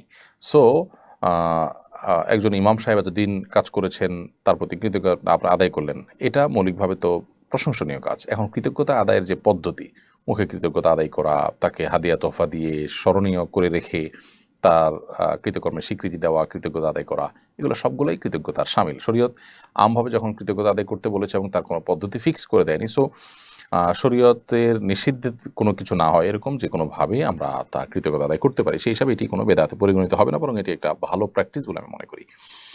প্রতিবেশী বাড়ি নির্মাণের আইন না মেনে জায়গা ফাঁকা না রেখে আমাদের দেয়াল ঘেঁষে সিঁড়ি করেছে, এ বিষয়ে কি কর্তৃপক্ষের কাছে অভিযোগ করলে গুনাহ হবে? না, গুনাহ তো হবেই না, কারণ এটা আপনার ন্যায্য অধিকার। কেউ যদি যথাযথ জায়গা যতটুকু তার ফাঁকা রাখার আইন রয়েছে, নিয়ম কারণ রয়েছে, সেটি যদি তিনি লঙ্ঘন করেন তাহলে অবশ্যই আপনি তার ব্যাপারে নালিশ করতে পারেন। প্রতিবেশীর প্রতি সদাচরণ আপনার করতে হবে, কিন্তু প্রতিবেশী যদি আপনার কোনো অধিকার ক্ষুণ্ণ করেন তাহলে তার বিরুদ্ধে আপনি আইনানুগ ব্যবস্থা নেওয়া বা যথাযথ কর্তৃপক্ষের বিচার দেওয়া, এটা প্রতিবেশীর প্রতি আপনার যে করণীয় রয়েছে এটা তার পরিপন্থী কোনো কিছু হবে না। বিধায় এই বিষয়টি আমরা ভুল না বুঝি। কিন্তু যদি আপনি ছাড় দেওয়ার মতো থাকে, এটা প্রত্যেকটা ব্যক্তির অবস্থার উপর নির্ভর করবে, তাহলে আপনি প্রতিবেশীর হিসেবে তার প্রতি ছাড় দিলেন, সেটা অবশ্যই শুধু জায়েজ নয় বরং উত্তম কাজ হবে। এরপরের প্রশ্ন হলো, মাঝে মাঝে সালাতে সূরা ফাতিহা পাঠ করার পর প্রথম ও দ্বিতীয় উভয় রাকাতেই একই সূরা পাঠ করে ফেলি, পরে বুঝতে পারি যে একই সূরা পাঠ করেছে, আমাদের অবস্থা করণীয় কি? এটা অনেকেরই হয় যে আমরা সালাত আদায় করার সময়, নামাজের সময় প্রথম রাকাতে সূরা ফাতিহার পরে যে সূরা মিলিয়েছি, দ্বিতীয় রাকাতে সূরা ফাতিহার পরে একই সূরা মিলিয়েছি, তো এটাতে নামাজ হয়ে যাবে, কোনো অসুবিধা নেই, নামাজ আদায় হয়ে যাবে এবং এর কারণে আপনার কোনো গুনাহ হবে না। কারণ হলো সূরা একই সূরা আদায় করা এটা কোনো ওয়াজিব তরক হওয়ার মতো বিষয় নয়। তবে এটা অবশ্যই ইচ্ছাকৃতভাবে করা অনুত্তম, কারণ নবী করিম সাল্লাল্লাহু আলাইহি ওয়াসাল্লাম এটি করতেন না। তিনি প্রথম রাকাতে যে সূরা বা কেরাত পাঠ করতেন, দ্বিতীয় রাকাতে তার চাইতে ছোট এবং ক্ষুদ্র সূরা পাঠ করতেন, অর্থাৎ ভিন্ন সূরা পাঠ করতেন। এটাই তার সুন্নাহ। বিধায় এটা ইচ্ছাকৃত করা অনুচিত হবে, করলে অনুত্তম হবে, সুন্নাহর খেলাফ হবে, আর ভুলে হয়ে গেলে নামাজ হয়ে যাবে, কোনো অসুবিধা নেই। 40 দিন তাকবীর উলার সঙ্গে নামাজ পড়লে পুরস্কার দেওয়া ট্রেন্ড শুরু হয়েছে। এরকম একটি অনুষ্ঠানে আপনাকে অতিথি হিসাবে দেখা গেছে। প্রশ্ন হলো, এতে কিশোরদের এখলাস নষ্ট হয়ে যাবে কিনা, ইবাদত করার ক্ষেত্রে পার্থিব লোভ কাজও করবে কিনা? ছোট বাচ্চাদেরকে বা কিশোরদেরকে বা বিভিন্ন বয়সের মানুষকে উৎসাহ দেওয়ার জন্য পুরস্কার দেওয়া এটা দর্শনীয় নয়। যার কারণে এই ধরনের কাজ যদি কেউ করেন, 40 দিন তাকবীরুল্লাহর সাথে সালাত আদায় করলে তাকে পুরস্কার দেওয়া হবে, এটাকে আমরা মৌলিকভাবে দোষী কিছু মনে করি না। তবে এটা ঠিক যে যারা এইসব প্রতিযোগিতায় শামিল হবেন, তাদের উদ্দেশ্য থাকবে যে তারা ভালো কাজের অভ্যাস এর মাধ্যমে করবেন। আল্লাহ তাআলা বলেছেন, ফাস্তাবিকুল খায়রাত, তোমরা ভালো কাজে একে অন্যের সাথে প্রতিযোগিতায় অবতীর্ণ হয়। এই যে প্রতিযোগিতা অবতীর্ণ হতে বলা হয়েছে, প্রতিযোগিতা অবতীর্ণ হলে সেটি দৃশ্যমান হতে পারে। দৃশ্যমান প্রতিযোগিতা হলে সেখানে এখলাস চলে যাওয়ার প্রসঙ্গ আসতে পারত, কিন্তু তারপর আল্লাহ তাআলা প্রতিযোগিতা অবতীর্ণ হতে বলেছেন। বিধায় মৌলিকভাবে প্রতিযোগিতা অবতীর্ণ হওয়া যেহেতু ভালো কিছু, বিধায় এটাকে আমরা খারাপ কিছু মনে করছি না। পাশাপাশি পুরস্কার দেওয়ার যে বিষয়টি বলেছেন, যে পুরস্কার দেওয়া এটা এটা উৎসাহ দেওয়ার জন্য, যে কোনো ভালো কাজের জন্য পুরস্কার দেওয়া যেতে পারে, উৎসাহ দেওয়া যেতে পারে, এবং এই মর্মে সাহাবীদের বহু আমল রয়েছে। বিধায় এটাকে আমরা কোনো বেদাত মনে করছি না, অথবা এটা এখলাস নষ্ট হবে নিশ্চিত এমনটি বলার কোনো কারণ নেই। তবে এটা ঠিক যে অনেকে আছেন যে এই টাকার জন্যই সেটি করবেন, তো তাহলে তার তো এখলাস নষ্ট হবে। কিন্তু এটা ঠিক যে এগুলোর মাধ্যমে মানুষের অভ্যাস পরিবর্তন হয় এবং একটা ভালো অভ্যাস মানুষের মধ্যে চালু হয়, সেই জন্য এই কাজগুলো করা, এবং সেটাকে আমরা দোষণীয় মনে করি না। এরপর প্রশ্ন হলো, আমার স্বামী মারা গেছেন, ব্যাংকে ওনার রেখে যাওয়ার টাকা দিয়ে আমি হজ করতে চাচ্ছি, ছেলের দাবি সে বিদেশ যাবে, এমন অবস্থায় করণীয় কি? আপনার স্বামীর মৃত্যুর পর তার যে রেখে যাওয়ার টাকা আছে, এই টাকা ওয়ারিসদের মধ্যে বন্টন হবে। আপনার ভাগে যেটা পাবেন সেটা পাওয়ার পর আপনি যদি হজে যেতে চান, তাহলে আপনি হজে যেতে পারবেন। আর যদি আপনার ভাগে যা আসে সেটা দিয়ে হজে যাওয়ার মতো টাকা না হয়, তাহলে আপনি আপনার মৃত স্বামীর টাকা থেকে হজ করলে সেটা জায়েজ হবে না। কারণ হলো সেখানে অন্য ওয়ারিসদেরও ভাগ আছে। সো আপনার ছেলে যতটুকু পাবে, অন্যান্য ওয়ারিস থাকলে তারা যতটুকু পাবে, আপনি যতটুকু পাবেন, প্রত্যেককে যার যারটা দিয়ে দিতে হবে। এরপর যার যেটা খুশি সে সেটা করবেন। বিধায় ছেলে সব নিয়ে বিদেশে চলে যাবে অথবা আপনি সব দিয়ে হজ করবেন, কোনোটি কিন্তু করা জায়েজ হবে না। বরং কে কতটুকু পাবেন সেটি আপনার নিজেদের মধ্যে সুরাহা করতে হবে, কারণ হাদিসের আলোকে, যে বন্টন নীতি রয়েছে তার আলোকে, তারপর আপনারা সেটা যার যার খেয়াল খুশি মতো বা প্রয়োজন মতো ব্যয় করতে পারবেন। এরপর আমাদের ইউটিউব চ্যানেল থেকে একটি প্রশ্ন আমরা নিচ্ছি।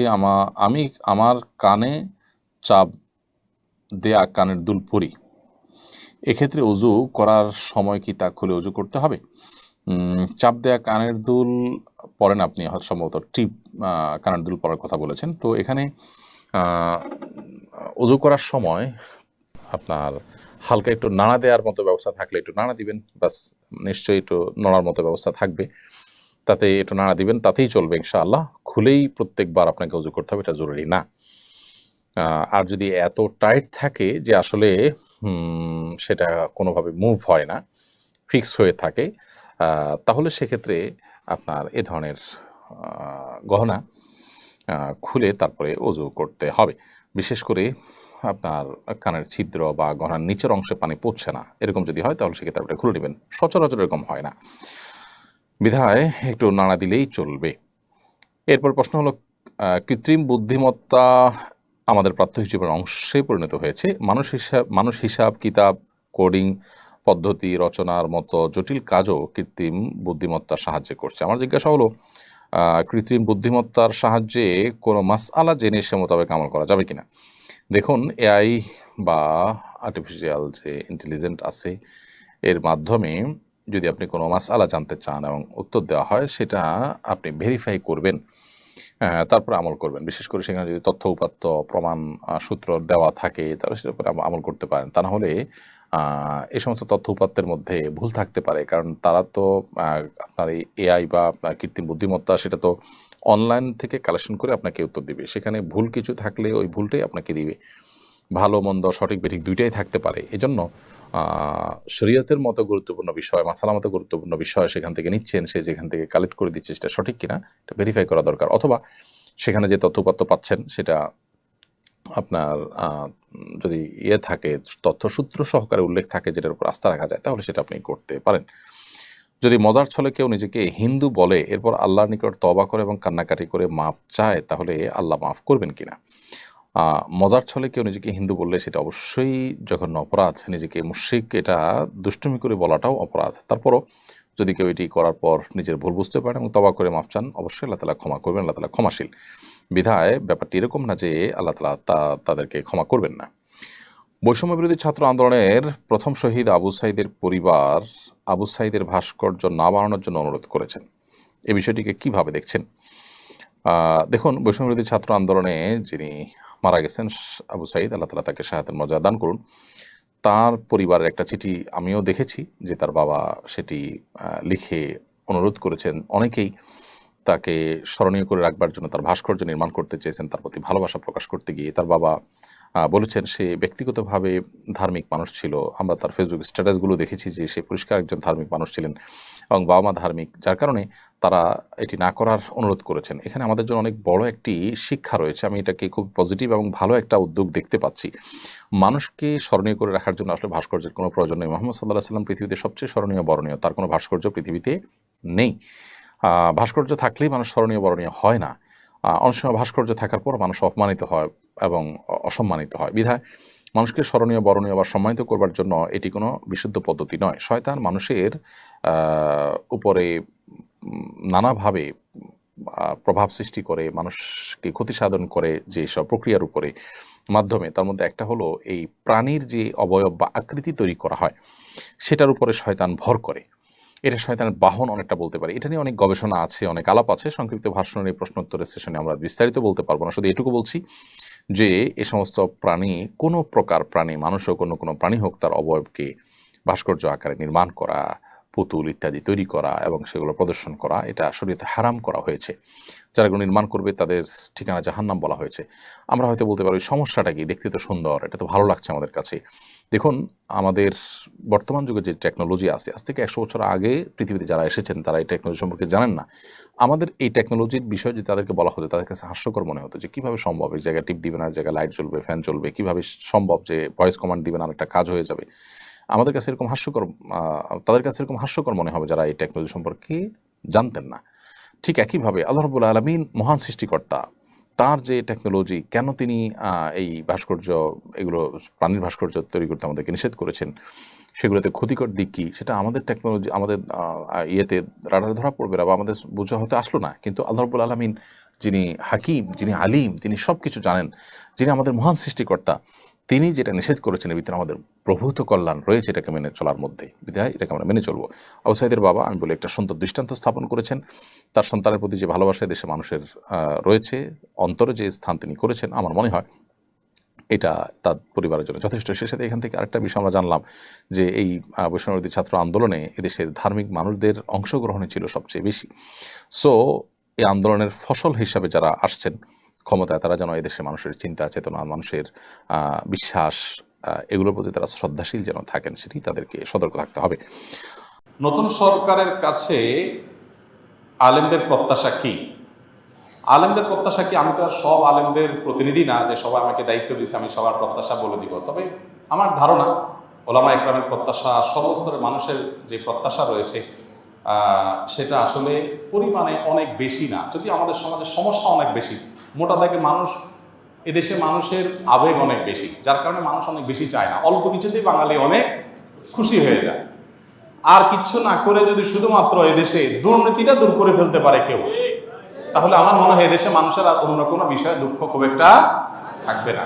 যদি দুর্নীতি মুক্ত সমাজে কোথাও কোনো টাকা লাগবে না, মামু খালু লাগবে না, হাই হ্যালো লাগবে না, সবার জন্য একরকম নিয়ম থাকবে, এটা যদি করা যায়, অর্থাৎ অবিচার, বৈষম্য, জুলুম, চাঁদাবাজি, ঘুষ, এগুলোকে যদি জাদুঘরে পাঠিয়ে দেওয়া যায়, এগুলো যদি করতে দেওয়া না হয়, জিরো টলারেন্সে যাওয়া হয়, এটা যদি প্রতিষ্ঠা করা যায়, আমার মনে হয় এই সরকারের কাছে, নতুন সরকারের কাছে মানুষের এর চাইতে আরো অনেক ডিমান্ড আছে, কিন্তু এর চাইতে বড় ডিমান্ড আমার মনে হয় আরেকটা নাই।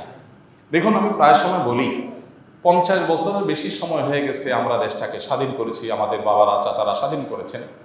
তো 50 বছরের বেশি হওয়ার পরও এই দেশে এতগুলো সরকার আসছে গেছে, কোন সরকার এদেশের মানুষের খাবার, মুখের খাবার এবং পানীয়টাকে নিরাপদ করতে পারে নাই। পৃথিবীর বিভিন্ন দেশে আপনারা যাবেন, যারা বিভিন্ন দেশে গেছেন, আপনি পানি পান করবেন, পানি পানের যে ব্যবস্থাপনা একটা রাষ্ট্রে সব জায়গায় আছে, 100% সেফ, নিশ্চিন্তে আপনি পানি পান করতে পারবেন। আমরা যখন বাইরে যাই, আমাদের দেশে দোকানে গেলে, মুদি দোকানে গেলে একটা কেকের প্যাকেট, একটা বনের প্যাকেট বা একটা আপনার ফাস্টফুড আইটেম, এটা মুখে দিতে আমরা 10 বার চিন্তা করি। আর রাস্তার পাশে যে সমস্ত চটপটি বানায়, এটা বানায়, এগুলো খাইতে আমাদের 10 বার চিন্তা হয় যে না জানে কি দিয়ে রাখছে, না জানে কিভাবে তৈরি করছে, তাই না? নিরাপদ খাদ্য, নিরাপদ পানীয়টুকু, মানে শুধু একটু পানি পান করবে মানুষ, এইটুকু নিরাপদ 50 বছরে কোনো সরকার করতে পারে নাই। কিন্তু আপনি বাহিরে যাবেন, অবাক হয়ে যাবেন, থাইল্যান্ডের রাস্তা রাস্তা যে আপনার স্ট্রিট ফুড আছে, 100% টেনশন মুক্তভাবে আপনি খেতে পারবেন, কোনো টেনশন নাই যে এগুলো অন্তত হেলদি। হালাল হারাম এর ব্যাপার আছে, সেটা ভিন্ন বিষয়, কিন্তু একেবারে টেনশন মুক্ত হেলদি, অর্থাৎ এটা তারা নিশ্চিত করছে কেউ কোনোভাবে এগুলোতে কোনো অন্যায় করতে পারে না। আর আমাদের এখানে পুলিশে কিছু টাকা দিয়ে দিতে পারলে সব হালাল, আর পুলিশে টাকা না দিলে হালাল জিনিসও কি হারাম হয়ে যায়, দৌড়ের উপরে থাকা লাগে। তো এই পরিস্থিতির অবসান হওয়া দরকার। 50 বছরের বেশি হয়ে গেলেও আমাদের পরে যারা স্বাধীন হয়েছে সে সমস্ত দেশে আমাদেরকে চাকর হিসাবে নেওয়ার জন্য আমাদের মন্ত্রীরা গিয়া ধর্ণা দিয়ে বসে থাকা লাগে যে আমাদের দেশে কিছু চাকর হিসাবে নেন, অন্তত ভিসা দেন। এটা আমাদের জন্য লজ্জা। এই ব্যর্থতা এদেশের সাধারণ মানুষের না, এই ব্যর্থতা এদেশের রাজনীতিবিদদের, এই ব্যর্থতা এদেশের যারাই যখন সরকারে আসছে তাদের, যত সরকার আসছে, আমি নির্দিষ্ট কারণ করে বলছি না, এই ব্যর্থতা তাদের সবার। আমাদের অনেক সীমাবদ্ধতা আছে, খনিজ সম্পদ নয়, অনেক কিছু নেই, আমরা জানি, কিন্তু এদেশে মানুষের মধ্যে প্রচন্ড কর্মস্পৃহা আছে। আমি 10 বছর প্রবাসে ছিলাম, আমি জানি, আমি কাছে থেকে দেখেছি অন্য অনেক দেশে মানুষের চাইতে বাংলাদেশি প্রবাসীরা কাজের প্রতি অনেক বেশি আন্তরিক। এবং মিডিল ইস্টে আপনি সৌদি আরবে, দুবাইতে দেখবেন যে কফিলরা, মালিকরা বাঙালি লোককে বেশি খোঁজে, কারণ বাঙালি কাজের ব্যাপারে খুব সিরিয়াস, তারা খুব পরিশ্রমী হয় অন্য দেশের তুলনায়। তো এদেশের মানুষকে সঠিকভাবে গাইড করে এদেশে আরো অনেক উন্নতি করা যেত। আমি একটা কথা প্রায় সময় বলি, জানি না এটা কতটা সবাই একমত হবেন, সেটা হলো যে এই দেশে যতটা উন্নতি হয়েছে আমাদের, ততটা উন্নতির পেছনে সাধারণ মানুষের অবদান আছে। প্রবাসীদের রেমিটেন্স আছে, ব্যবসায়ীদের ব্যবসায়িক উদ্যোগ আছে, গার্মেন্টস সেক্টরের অবদান আছে, সাধারণ মানুষের অবদান আছে। সরকারগুলোর আসলে সেখানে উল্লেখযোগ্য, ছোটখাটো তো আছেই, উল্লেখযোগ্য কোনো ম্যাসিভ লেভেলের অবদান সরকারের, কোনো সরকারেরই, বরং দুর্নীতির মাধ্যমে, অপশাসনের মাধ্যমে আমরা যতটুকু পিছিয়ে আছি, এগুলো সবগুলো ভাগে যোগে সব সরকারই কম বেশি করছে, সোজা কথা। অতএব নতুন সরকারে যারা আসছে, আমার মনে হয় তাদের প্রতি যে ডিমান্ডগুলো আছে, এর ভিতরে 1 নম্বর হলো সংখ্যালঘুদের নিরাপত্তার ব্যাপারে এই দেশে মানুষ খুব কনসার্ন। আশেপাশের অন্যান্য দেশের তুলনায় আমাদের দেশে সংখ্যালঘু নির্যাতন তাদের তুলনায় অনেক কম হয় আলহামদুলিল্লাহ, কিন্তু সেটাকে আরো আমরা কমে আনতে চাই, আনা উচিত আমাদের। সে ব্যাপারে সচেষ্ট থাকার পাশাপাশি এদেশের সংখ্যা, যেই ধর্মের মানুষ সবচেয়ে বেশি মুসলমান, তাদের চিন্তা চেতনা, তাদের বিশ্বাস, ধ্যান ধারণা যেন সরকারের সিদ্ধান্ত, তাদের কথায় কাজে যেন প্রতিফলিত হয়। এদেশের মানুষ কথায় কথায় বিসমিল্লাহ বলে, কথায় কথায় আল্লাহর নাম বলে। এখন এদেশের শাসন যারা করবেন তাদের মুখে যদি সেগুলো না আসে, তাহলে সেটা কখনো জনগণের আশা আকাঙ্ক্ষার প্রতিফলন হতে পারে না। অতএব প্রথমত তাদের কাছে আমাদের চাওয়া হলো, আলেম সমাজ বা আমার একজন আলেম হিসাবে আমার চাওয়া হলো যে সংখ্যালঘুদের নিরাপত্তার ব্যাপারে আলহামদুলিল্লাহ এদেশের মানুষ খুবই দায়িত্বশীল, সহাবস্থানে বিশ্বাসী। দেশে দাঙ্গা বলতে যেটা বোঝায় ধর্মীয় দাঙ্গা, আশেপাশে সব দেশে হলেও এদেশে আলহামদুলিল্লাহ কখনো উল্লেখযোগ্য সেরকম কোনো দাঙ্গা হয়নি। ছোটখাটো যে ঘটনাগুলো ঘটছে সেগুলো কমাতে হবে, সচেষ্ট থাকতে হবে। তার পাশাপাশি সংখ্যাগরিষ্ঠ মানুষ যে মুসলমানরা আছে, তাদের চিন্তা চেতনা, তাদের আদর্শ, বিশ্বাস, এটার প্রতিফলন যেন সরকারের সকল কাজে কর্মে পদক্ষেপে হয়, এ ব্যাপারে তাদেরকে সতর্ক থাকতে হবে। দ্বিতীয়ত যে প্রত্যাশা তাদের কাছে, সেটা হলো জুলুম, চাঁদাবাজি, পেশি শক্তির যে অপব্যবহার, এটার কারণে যে আমরা অতিষ্ঠ, সেই বিষয়টাকে তারা যেন দূর করতে পারে। ধরুন আমাদের সমাজে এই যে জুলুম, চাঁদাবাজি, এগুলোর কারণে কি হয় আপনারা সবাই জানেন। একটা সবজি উৎপাদন করে যে গ্রামের কৃষক, ওই বেচারা সেটার যে দাম পায়, শহরে আসার পর সেটা যে বিক্রি হয়, এখানে গ্যাপ বা ব্যবধানটা আকাশ আর পাতাল। কৃষক হয়তো কেজি 2 টাকা, 3 টাকা, 5 টাকা পাচ্ছে, আর ঢাকা এসে সেটা বিক্রি হচ্ছে 40 টাকা, 50 টাকা, 60 টাকা। এত বড় গ্যাপ কেন হচ্ছে? আমরা সবাই জানি কেন হচ্ছে। চাঁদাবাজির কারণে হচ্ছে। রাস্তা রাস্তা ট্রাক দামায় থামায় চাঁদাবাজি, সব পর্যায়ে আড়তে চাঁদাবাজি, এই চাঁদাবাজি করা মানুষদের সংখ্যা তো অনেক বেশি না। যদি কোনো সরকার সিরিয়াস হয় যে না আমরা এগুলো বন্ধ করব, তাহলে কৃষকও বেশি দাম পাবে, আবার ভোক্তাও অনেক বেশি দামে কিনতে হবে না, একটা ভারসাম্য ভাব আসবে। অতএব এই যে কোনো মূল্যে জুলুম, চাঁদাবাজি এবং পেশি শক্তির অপব্যবহার এটা বন্ধ করতে হবে, এটা হলো একটা বড় প্রত্যাশা। দেখুন, ঢাকা শহরে আপনি মহাখালী যদি যান, কখনো কখনো কারণ বাজার ফ্লাইওভারের এখানে দেখি, আপনারা খেয়াল করেছেন নিশ্চয়ই, বিশেষ করে মহাখালীতে এটা আমার চোখে বেশি পড়েছে, আরও অন্যান্য জায়গাতেও আছে, আমি তো সব দিকে আমার মুভমেন্ট থাকে না, তো এই সাইডে আমার মুভমেন্ট বেশি। আমি দেখেছি যে মহাখালী যে বাস টার্মিনালটা আছে ওটার আশেপাশে রাস্তার ধারে দেখবেন আপনারা বড় বড় বাসগুলো পার্কিং করে রাস্তার উপরে রেখে দেয়। সন্ধ্যা সারাদিন ট্রিপ মেরে এসে সন্ধ্যার পরে পার্কিং করে, সকাল পর্যন্ত পার্কিং থাকে। এখন আপনি রাত 8টা 9টা বাজে যদি ওই রোডে যান, দেখবেন বিশাল জ্যাম। কেন জ্যাম হয়েছে? কারণ রোডের অর্ধেক 3 লাইন পার্কিং, 3 লাইন কি করছে, বাস পার্কিং করে ধুয়ে দিয়েছে, সকাল পর্যন্ত এটা পার্কিংয়ে থাকবে। তো জনগণের ট্যাক্সের টাকা রাস্তা হয়েছে, যেই বাস কোম্পানি ব্যবসা করতেছে, এটা কি তার পার্কিংয়ের জন্য আমরা টাকা দিয়ে রাস্তা তৈরি করেছি? কোটি কোটি টাকা দিয়ে তুমি বাস কিনতে পেরেছো, তোমার বাস রাখার জন্য পার্কিংয়ের জায়গার ব্যবস্থা কেন করতে পারো নাই? পারে নাই এই জন্য যে এখানে সে গায়ে রাখার বিনিময়ে এখানে যারা দেখবে, দেখভাল করবে, সে পুলিশদেরকে চাঁদা দিয়ে ম্যানেজ করে ফেলছে। কত টিভিতে এটা নিয়ে নিউজ হয়েছে, কিন্তু এটার কোনো অবসান হয় নাই। সিএনজি আলাদেরকে দেখবেন যে মান্থি কে না জানে, এগুলো ওপেন সিক্রেট। মান্থি জানেন না আপনারা, যে মাসে মাসে চাঁদা দেয় পুলিশ অফিসারকে, তার কার্ড থাকে, যে কোনো জায়গায় দেখলে ছেড়ে দেয়। মানে জুলুম, চাঁদাবাজি এগুলো এত খুল্লুম খোলা হয়ে গেছে যে এটা সমাজের রন্ধ্র হয়ে গেছে। অতএব আমার মনে হয় অন্যান্য মানুষের মতো আলেমদের প্রত্যাশা হলো যে জুলুম, চাঁদাবাজি এবং পেশি শক্তির ব্যবহার বন্ধ করা। প্রত্যাশা হলো দুর্নীতির ব্যাপারে জিরো টলারেন্সে যাওয়া, কোনো অফিসে, আদালতে, কোথাও যে মানুষের যাতে পেরেশানি পোহাতে না হয়, যে মামু খালু ছাড়া কিছু হবে না, হাই হ্যালো ছাড়া কিছু হবে না, এরকম যেন না হয়। সবার জন্য যাতে সমান সুবিধা থাকে। আমাদের দেশটা অনেক গরিব, অনেক দিক থেকে আমরা পিছিয়ে আছি, নিশ্চয়ই আমরা জানি সেটা, কিন্তু যেটুকু হবে সবার জন্য সমান হোক। কারণ মামু খালু আছে তার জন্য সব হবে, আর যার মামু খালু নাই, হাই হ্যালো নাই, টাকা পয়সা নাই, তার জন্য কিছুই হবে না, এটা যেন না হোক, এটাই হলো প্রত্যাশা। আর সর্বশেষ বিষয় হলো যে বিশেষভাবে নিরাপদ খাদ্য, নিরাপদ পানীয়, যেটার কথা আমি বলছিলাম, নিরাপদ ঔষধ, নিরাপদ খাদ্য, নিরাপদ পানীয়, নিরাপদ ঔষধ, এই তিনটাতে নিশ্চিত করা। দেখুন, যেই ঔষধের মাধ্যমে মানুষ বেঁচে থাকবে, ট্রিটমেন্ট করবে, আমি নিজেও জানতাম না এক সময় যে ঔষধের ক্ষেত্রে এত 2 নম্বরই হয়, যে নকল ওষুধ নাকি হয়। তাহলে একটা মানুষ যে ওষুধ খেয়েছে সুস্থ হবে, উল্টা ওই ওষুধ খেয়ে সে আর মরে যাচ্ছে। বাংলাদেশের বহু গ্রামে, আমি আমার গ্রামের কথা বলি, আমার গ্রামে, লক্ষ্মীপুরের আমার গ্রামে, শুধু আমাদের বাড়িতে 8 জন মানুষ ক্যান্সারে মারা গেছে। আমার বাবা নিজে ক্যান্সারে মারা গেছে, আমার হাতের উপর দিয়ে চটপট করতে করতে। আমার চাচারা কয়েকজন মারা গেছে, চাচাতো ভাইরা কয়েকজন মারা গেছে। কেন? খবর নিলাম যে পানি যেটা খায় পুরা গ্রামের মানুষ, এটা ক্যান্সারের কারণ। আর্সেনিক আছে, আরও অন্য বিষয় আছে, যেগুলোর কারণে এখান থেকে ক্যান্সার হয়ে যাচ্ছে। সাতক্ষীরার একটা গ্রামের মানুষকে নিয়ে দৈনিক পত্রপত্রিকা নিউজ হয়েছে যে একটা গ্রামের মানুষ মরে, অনেক মানুষ মারা গেছে শুধুমাত্র পানি বিশুদ্ধ না থাকার কারণে, পানিবাহিত অসুবিধার কারণে। আমার নিজের বাসায় এই যে কয়দিন আগে পরপর 3 জন জন্ডিসে আক্রান্ত হয়ে চরম অবস্থা হয়ে গেছে, মরণাপন্ন অবস্থা হয়ে গেছে। পরে চেক করে দেখা গেল সমস্যা পানিতে। তো খাদ্যে ভেজাল, এটার কারণে কিডনি শেষ হয়ে যাচ্ছে। আমাকে এক ডাক্তার বলেছেন যে বাংলাদেশের যতগুলো ডায়ালাসিস মেশিন আছে হসপিটালগুলোতে, এগুলোর একটা তো আপনি দেখবেন স্লট খালি নেই। এত পরিমাণ কিডনি রোগী হয়েছে এদেশে যে একটা তো কি নাই, স্লট খালি নাই। অসাধু ব্যবসায়ীরা খাদ্যের মধ্যে ভেজাল দিয়ে দিয়ে আমাদের কিডনি শেষ করে ফেলতেছে। ক্যান্সার রোগী ঘরে ঘরে হচ্ছে, হার্টের রোগী এত বেশি যে হার্টের অসুবিধার কারণে, হার্ট অ্যাটাকের কারণে মানুষের মৃত্যু বরণটা এখন ডাইভার্ট হয়ে গেছে। এখন এগুলোর জন্য দরকার কি? আমাদের পানীয়, আমাদের খাদ্য এবং ঔষধ, এই 3টাতে ভেজাল করলে সর্বোচ্চ শাস্তি মৃত্যুদণ্ড রাখা উচিত।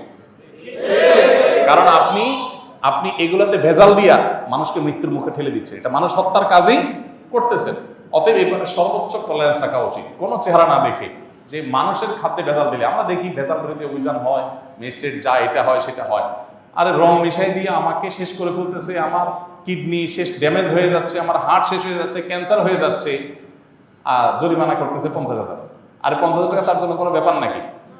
এই জন্য আইনের পরিবর্তন হওয়া দরকার। ম্যাজিস্ট্রেট তো আর কিছু করার নাই, তিনি তো আইন আলোকেই কাজ করছেন। আইনের পরিবর্তন হওয়া দরকার।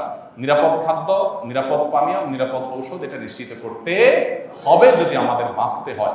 এত রোগী আমাদের দেশের, কোটি কোটি টাকা প্রতি বছর আপনারা পত্রপত্রিকা দেখেন, ইন্ডিয়াতে যায় ঢেলে আসে, থাইল্যান্ডে যায় ঢেলে আসতে হয়। কেন? কারণ এদেশের চিকিৎসা ব্যবস্থা সেরকম উন্নত হয় না। চিকিৎসা ব্যবস্থার প্রতি এদেশে কি হয়েছে আমাকে বলেন? 50টা বছর ধরে যেটা হয়েছে একেবারে হয় না, আমি বলবো না, কিন্তু যেগুলো হয়েছে তার চাইতে বহুগুণ বেশি হতে পারতো। অপশাসন যদি বন্ধ হতো তাহলে মানুষ অন্তত এই জিনিসগুলো পেতে পারতো। তো আমার মনে হয় মানুষের যে নাভিশ্বাস হয়ে গেছে এই অবস্থা থেকে দূরের জন্য মোটা দাগে এই যে পয়েন্টগুলো আছে, দুর্নীতির বিরুদ্ধে যদি জিরো টলারেন্সে যাওয়া হয়, ধর্মীয় বিষয়ে যে আপনার সাধারণ মানুষের চিন্তাধারার বিরুদ্ধে চিন্তাধারা মানুষের মধ্যে পুশ করার অপচেষ্টা করা হয়, এটা খুব ভয়ঙ্কর একটা বিষয়। এটা যে কোনো একটা মুহূর্তে আপনার করতে করতে মানুষের ক্ষোভ চরম আকারে পৌঁছে আপনার সেটা ব্লাস্ট হতেও পারে। এই জন্য বিষয়ে সর্বোচ্চ সাবধান থাকতে হবে। সেই সাথে জুলুম চাঁদাবাজি বন্ধ করা, দুর্নীতির ভিতরে জিরো টলারেন্সে যাওয়া, নিরাপদ খাদ্য, ওষুধ এবং পানির ব্যবস্থা করা। আল্লাহ তাআলা আমাদের যারা দায়িত্ব নিয়েছে নতুন করে তাদেরকে আল্লাহ তাআলা সেই শক্তি সামর্থ্য দান করুন। তারা যদি ফেল হয়ে যান তাহলে এই দেশে মানুষের যাওয়ার আর কোনো জায়গা হয়তো থাকবে না। আবার ঘুরে ফিরে আগের যে গড্ডালিকা আছে ওইটাতে মানুষের ঢুকতে